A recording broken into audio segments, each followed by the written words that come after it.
কিছু চেঞ্জ হয়েছে ঘরে, তো আরেকটু চেঞ্জ হবে, তারপর তোমাদেরকে রুম টুরটা শেয়ার করবো। এই দেখো কাকু কি নিজের হাতে চাষের মাছ। এই চিংড়ি মাছগুলো বাবা সকলে বাজার থেকে নিয়েছে, প্রত্যেকটা মাছই কিন্তু এখানে জ্যান্ত। Hello everyone, good morning. কেমন আছো তোমরা সবাই? আই হোপ তোমরা সবাই খুব খুব ভালো আছো। আর সবাইকে জানাই হ্যাপি নিউ ইয়ার। নতুন বছরে তোমরা প্রত্যেকে যা যা মানে চাইছো যে এই বছরে আমাদের এই ইচ্ছাটা পূরণ হোক, ঠাকুর যেন তোমাদের সমস্ত ইচ্ছা পূরণ করে। আর আমি কেমন আছি সেটা তো তোমরা সবাই শর্ট ভিডিওতে দেখেছো, তো সেই সমস্ত কথাই পরে আসি। আর অনেক দিন পর আজকে লং ভিডিও, মানে প্রায় 4 দিন পর আজকে আমি লং ভিডিওটা শ্যুট করছি, কিন্তু পোস্ট কবে করতে পারবো সেটা জানি না। অনেক কিছু তো হয়ে গেছে এর মাঝখানে। তো 2025-এর শেষটা আমার যেটা খুব ভালো হওয়ার কথা ছিল, সেটা তো মানে একদম খুব খুব খারাপ কেটেছে। কিন্তু তার মধ্যে ভালো এটাই যে একদম 31 ডিসেম্বরে আমাকে হসপিটাল থেকে রিলিজ করেছে, যেটা আমি মনে প্রাণে চাইছিলাম যে আমি নিউ ইয়ারটা আমার ফ্যামিলির সাথে কাটাই। আর তোমাদের দাদাভাই যেহেতু থাকে না, তো আমিও যদি না থাকতাম আমার মেয়ের নিউ ইয়ারটা ভীষণ বাজে কাটতো। তো মা বাবা না থাকলে যেটা হয় বাচ্চাদের, জানোই, ও এমনিতেই খুব কান্নাকাটি করছিল বাড়িতে, যেহেতু ও সবসময় আমার কাছেই থাকে, আমাকে ছাড়া ও থাকে না, তোমরা দেখেছো। তো সেই মানে ওর কথা ভেবে আমি আরও আমার মন খারাপ হচ্ছিল। তো আমি খুব খুব করে চাইছিলাম যে নিউ ইয়ারটা আমি আমার ফ্যামিলির সাথে কাটাই। তো সেটা হয়েছে। তো 2026টা ভালো ভালোভাবেই শুরু হয়েছে। তো সারা বছর কেমন কাটবে জানি না, ঠাকুরের কাছে চাই যে খুব ভালো কাটুক আমারও, ইভেন তোমাদের সবার। তো তোমরা ব্লগটা দেখতে থাকো, তারপর তোমরা সমস্ত কিছু আপডেট আমার জানতে পারবে। চলো এবার ভেতর দিকে যাওয়া যাক। বাইরে যেহেতু একটু রোদ্দুর ছিল, ওই জন্য বাইরে ছিলাম। তো দেখো নিউ ইয়ারে কিন্তু আমাদের বাড়িতে এই নতুন টিভিটা আনা হয়েছে। এটা কিন্তু ফার্স্ট জানুয়ারিতে এই টিভিটাকে আনা হয়েছে, এই যে। আর এখানে এটা আমার রুমেই সেট করা হয়েছে, দেখো। তো আগে তোমাদের সাথে আমি আগে আমার রুমটা শেয়ার করেছিলাম, তখন কিন্তু এই টিভিটা এই রুমে ছিল না, এই যে। ফোনে কতটা বোঝা যাচ্ছে জানি না, টিভিটা হচ্ছে 43 ইঞ্চি। আর চলো এবার বাইরে যাওয়া যাক। আর এই অ্যাকোরিয়ামটা তো আগে আমার রুমের ভেতরে ছিল, তোমরা দেখেছো। তো এখন এটা বাইরের বারান্দাতে দেওয়া হয়েছে। কেন বলো তো, আগে তো মানে গরমকালে কী হয়, এসি ফ্যান এগুলো চলতে থাকে, তখন না এই আওয়াজের যে মোটরের যে আওয়াজটা, এটা হয় না। কিন্তু শীতকালে এত বীভৎস আওয়াজটা হয়। আর যেহেতু ফ্যান অফ থাকে তো প্রচুর কানে আর কি বাজে, সেই জন্যে আর কি অ্যাকোরিয়ামটাকে বাইরে রাখা হয়েছে। আর এই দেখো এখন চলে এসেছি নিচে, তিতির নিচে তোমার মানে ঘুরে বেড়াচ্ছে। আর এদিকে এখানে একটা মাছ বিক্রি করে একটা কাকু এসেছে, তো তিতির এখন ওখানেই যাবে মাছ দেখতে। চলো এবার তোমাদেরকে বলি যে আমার সাথে ঠিক কী ঘটেছিল। তো তোমরা সবাই জানতে যে আমি তোমার দাদাভাইয়ের কাছে যাব। তো আমাদের কিন্তু 30 তারিখে টিকিট করা ছিল, মানে আমরা চেয়েছিলাম নিউ ইয়ারটা একসাথে কাটাতে, কিন্তু আমাদের প্ল্যান মতো তো সব কিছু হয় না।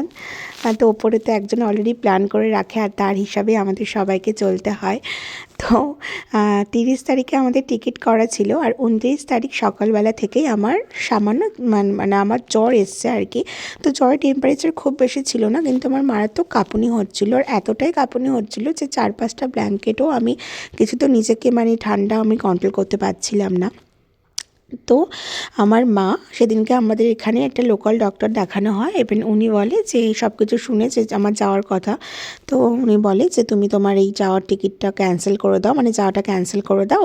আর তুমি হচ্ছে বাড়িতে থাকো। আর তোমার এই মানে যে জ্বরটা আসছে, দেখো ব্লাড টেস্টে তো একদিনে এখনও হয়নি, ব্লাড টেস্টে কিন্তু কোনো রকম রিপোর্টে কিছু আসবে না, তো তোমাকে একটু টাইম দিতে হবে। তার উনি সেরকমভাবে আমাকে ওষুধ সাজেস্ট করে। তো আমি বাড়ি চলে আসি। তো ওনার ওষুধ খাওয়ার পর আমার আর মানে সকাল পর্যন্ত কিছু হয়নি।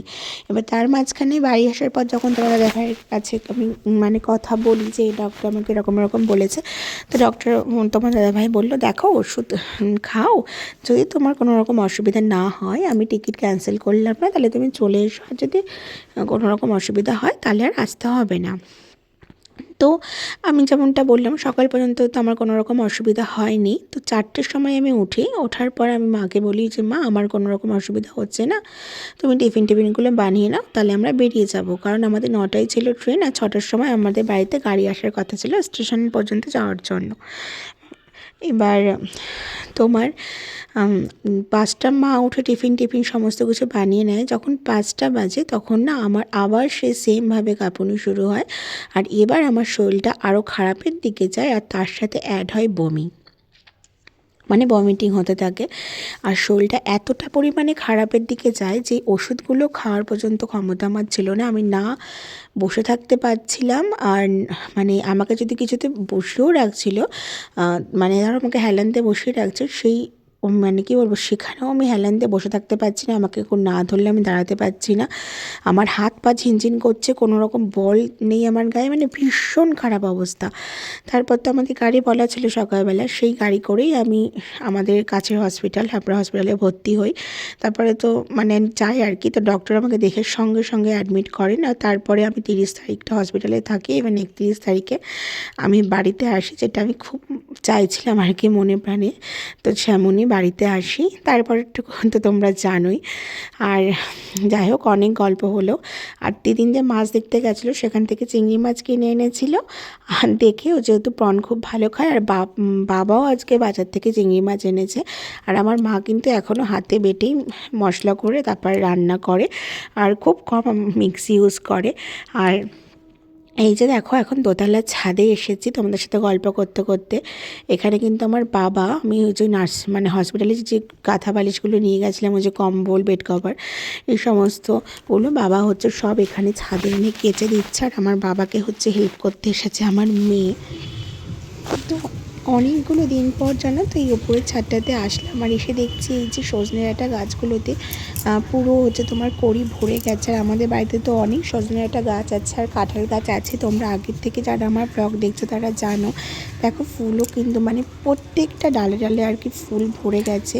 আর আমাদের ছাদের এপাশেও একটা গাছ আর এপাশেও একটা গাছ, এটা এই গাছের ডাঁটাগুলো আর কি নিচের ছাদের থেকে পারা যায় ভালো। তো এখানে একটা নয়, এখানে তো পরপর 3-4টে গাছ আছে।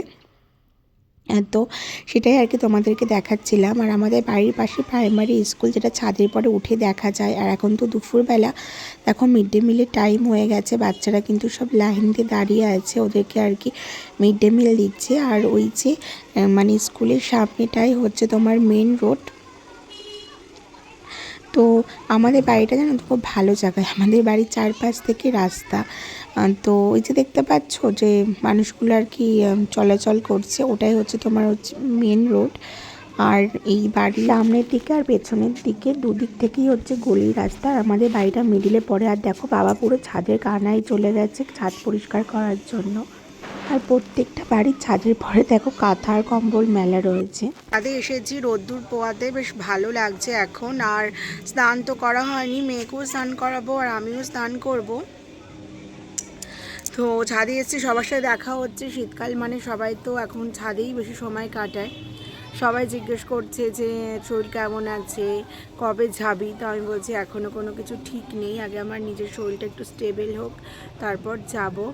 তো যেমনটা বললাম যে মেয়েকে স্নান করাবো, আমিও স্নান করব, ফ্রেশ হবো। অ্যাকচুয়ালি শ্যাম্পু করব, হসপিটাল থেকে আসার পর শ্যাম্পু করা হয়নি, তো শ্যাম্পু ট্যাম্পু করবো। আর বাবা তো ওখানে কাচাকুচি করছে, দেখতেই পেলে। তো আজকের মতো ব্লগটা আমি এখানেই শেষ করছি। সবাই ভালো থেকো, সুস্থ থেকো, দেখা হবে নতুন একটি ভিডিওতে। টাটা।